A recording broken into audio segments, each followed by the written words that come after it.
Mancano pochi giorni all'inizio del nuovo anno scolastico e a Raffadali è già operativa la macchina organizzativa per accogliere gli studenti nei vari plessi. C'è una novità: dopo circa 20 anni ritorna a suonare la campanella dell'Istituto Manzoni, rimesso a nuovo dopo i lavori di ristrutturazione. Ospiterà gli alunni della scuola media. Diciamo che sono contentissimo finalmente di ridare alla comunità di Raffadali questa scuola storica e sono un po' anche commosso dal fatto che io ho frequentato la scuola elementare in questi locali e quindi ricordo quando ero bambino.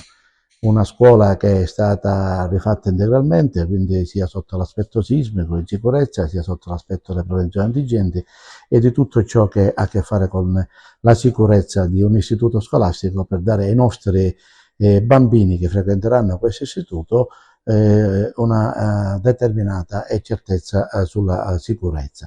È una scuola che è stata fatta bene, quindi io sono contento di come l'impresa abbia portato avanti i lavori e come li abbia completati. La rederemo con l'inizio del nuovo anno scolastico alla comunità raffadalese. Inizieremo molto probabilmente qui portando la scuola media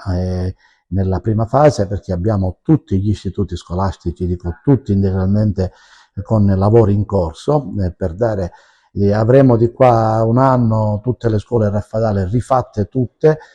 quindi sotto l'aspetto sia sismico che anche di prevenzione antincendio e quant'altro, quindi possiamo dire finalmente che Raffadali avrà dal 2025 in poi tutti gli istituti messi in sicurezza,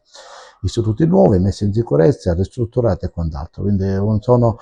contento di aver portato a termine almeno sotto questo aspetto dopo che finirò il mio mandato di sindaco e di dare alla comunità raffadalese tutti gli istituti scolastici messi a nuovo. I genitori possono stare tranquilli, è da più di 10 giorni che lavoriamo con la dirigente scolastica per cercare di far ripartire il nuovo anno scolastico dando a tutti una classe e dando a tutti la sicurezza di frequentare un istituto scolastico messo in sicurezza,